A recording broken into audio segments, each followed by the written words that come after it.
Kalau Bapak bawa aja ke DPR, katanya abang-abang. Suruh bawa ke DPR.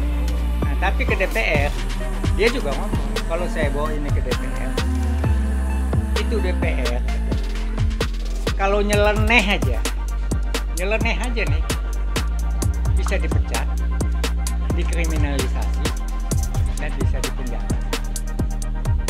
Nggak ada yang akan mau, katanya. Lebih baik kalau jalan keluarnya ketemu sama ketua partai, karena mereka yang ngatur semua. Jadi nggak bakalan lah anggota DPR itu mau melakukan yang seperti ini. Wah, ngeri kali nih Republik. Kayaknya apa kerjanya DPR kalau seperti itu? Ya, Gitu. itu pandangan yang luar biasa tajam ini oleh Bang Buyung, dan kebetulan sudah ngomong juga sama Bang Susatyo Ya, dan lain-lain anggota DPR juga. Dan inilah kondisi kita. Kondisi adalah DPR yang tersandera, tidak bisa mewakili kita, padahal dia mengaku sebagai wakil rakyat, sehingga sekarang dipelesetkan menjadi hewan perampok rakyat dan lain sebagainya. Ini semua yang tidak enak ini nanti akan muncul dalam sebuah kerusuhan besar yang menurunkan mereka dan mungkin dikejar-kejar oleh rakyat, sama seperti mengejar menteri-menteri yang bikin masalah di Indonesia. Tapi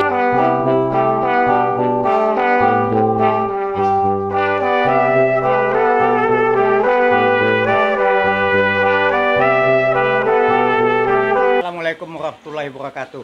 Waalaikumsalam warahmatullahi wabarakatuh. Sahabatku Iwot, saat ini bersama kami, di samping saya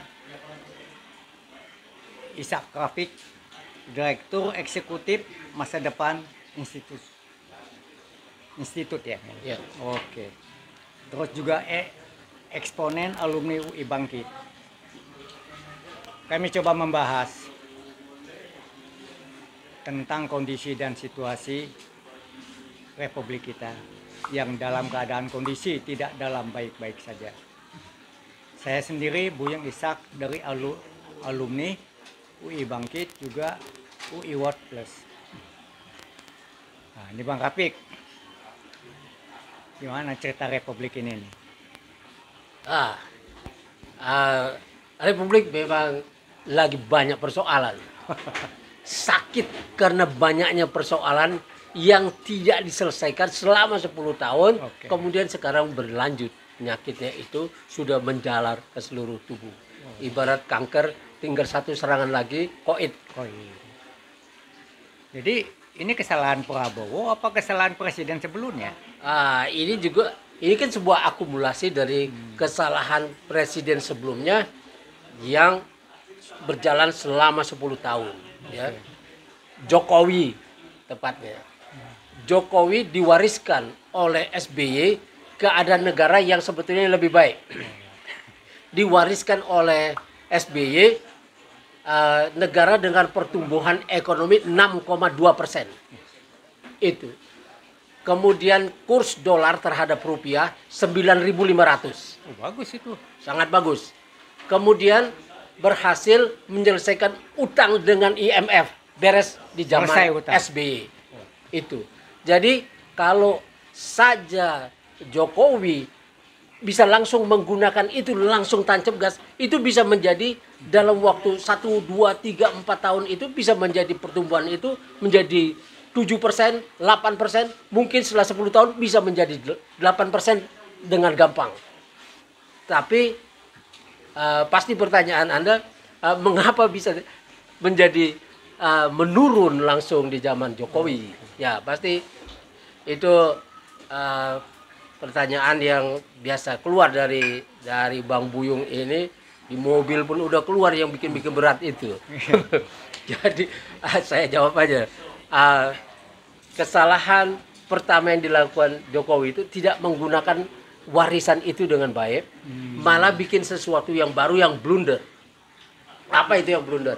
Yang pertama, pada tanggal 15 November tahun 2014, ya, dia dilantik tanggal 20 Oktober 2014, pada tahun yang sama, enggak sampai 1 bulan, dia menaikkan harga BBM, ya, 2.000 per liter. Dan ini menyebabkan ya sektor real mati. Perusahaan-perusahaan mati. Tapi bukan tidak punya tujuan. Menaikkan BBM 2000 per liter ini tujuannya adalah mendapatkan dana cash 120 triliun dari selisih harga lama dengan harga baru. Tapi rakyat yang mendukung dia sebagai presiden rakyat ini langsung dihukum dengan kenaikan BBM itu. Ya, karena BBM ini menyangkut hajat hidup orang banyak. Jadi ketika BBM naik ya dengan tujuan mendapatkan 120 triliun dari selisih harga, 20 triliun direncanakan untuk dipakai sebagai kartu Indonesia Sehat, kartu Indonesia Harapan, kartu Indonesia Menangis dan lain sebagainya seperti itu. Pokoknya itulah mau dipakai. Yang 100 triliun akan menjadi dana segar yang bisa dipakai apa saja. Oke. Ini pemerintah pada saat ini ingin masalah payment aid. Nah itu pendapat Bung Rafiq gimana tuh Bung Rafiq?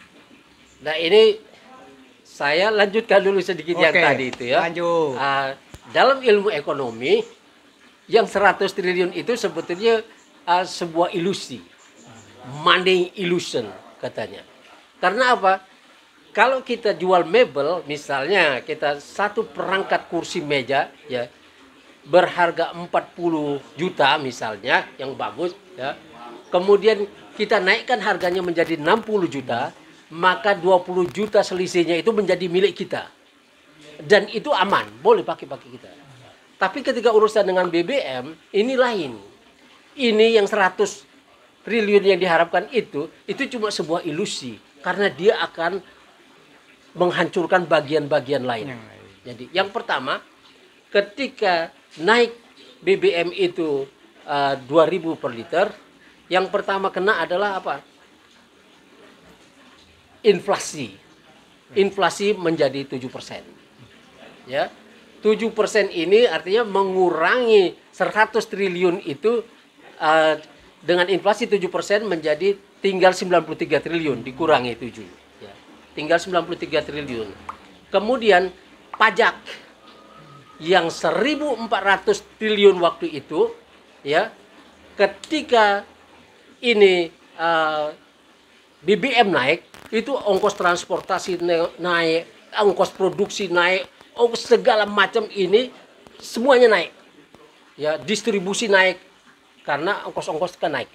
Nah, akibatnya penerimaan pajak pada tahun pertama itu ya berkurang dari 1.400 triliun menjadi di bawah 1.000 tahun 2015. Jadi akibatnya luar biasa ini. Artinya 100 triliun yang kita dapat sudah berkurang 7 triliun oleh inflasi, berkurang lagi dari penerimaan pajak 400 triliun.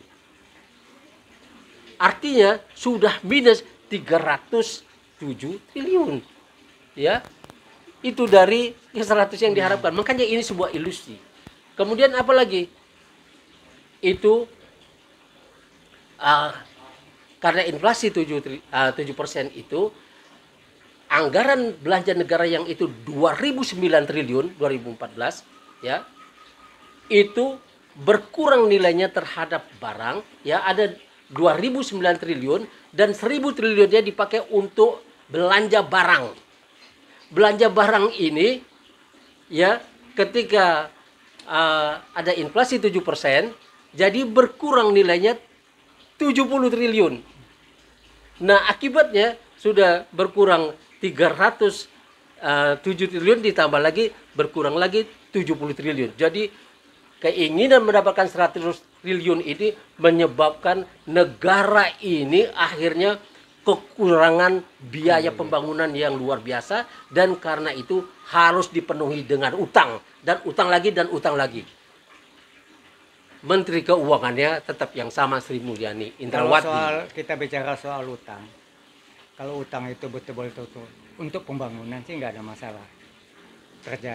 Ternyata utang itu berkelanjutan sampai pemerintahan sekarang. Ya. Nah itu bagaimana anunya tuh? Ya ini kenyataan yang berjalan ini kan sebetulnya orang kalau meminjam uang pada tahun pertama dia meminjam uang, maka dia harus sudah tahu berapa keuntungan yang bisa dia dapat dan dalam berapa tahun itu utangnya akan lunas. Ya, kalau betul mengelola utang. Tapi kalau tidak betul mengelola utang, maka utang itu harus dibayar lagi dengan utang.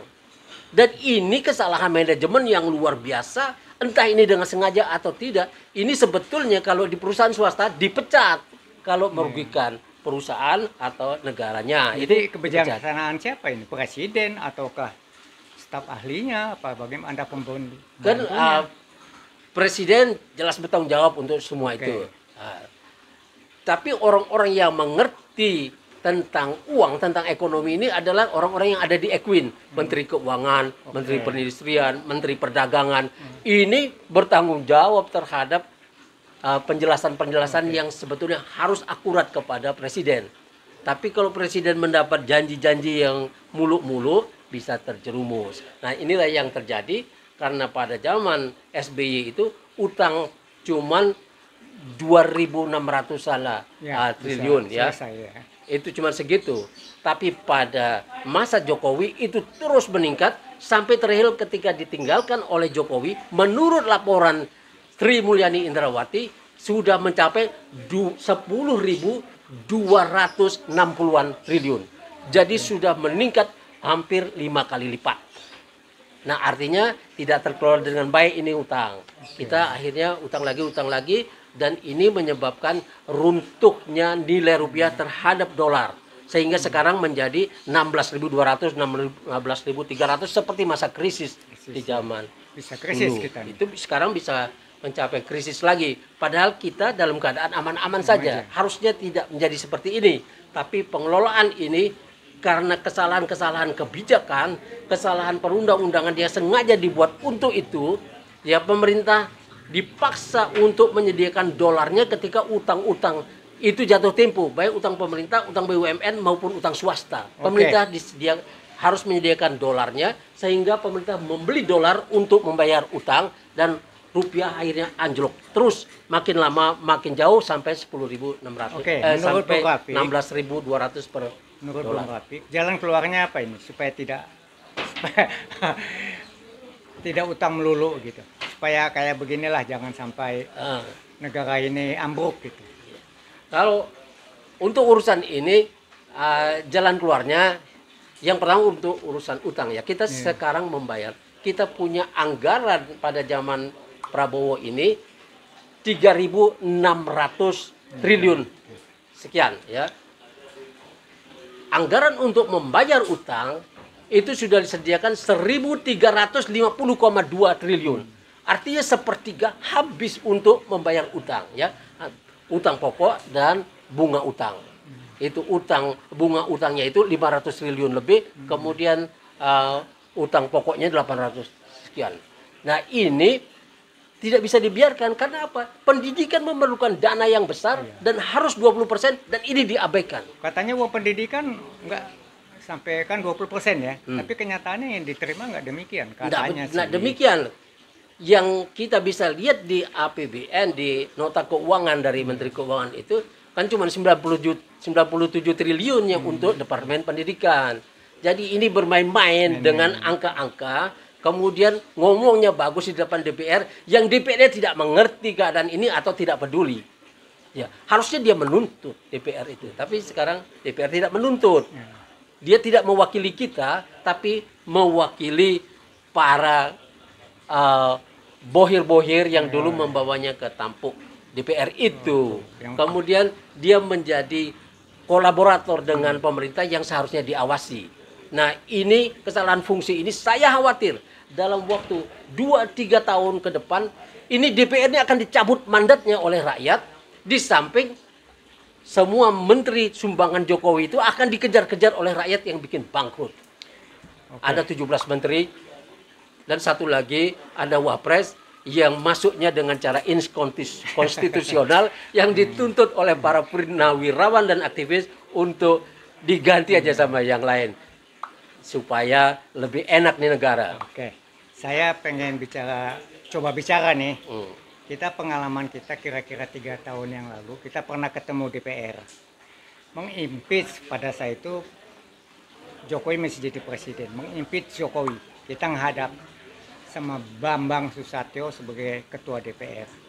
Kita sampaikanlah, ini loh kesalahannya Jokowi.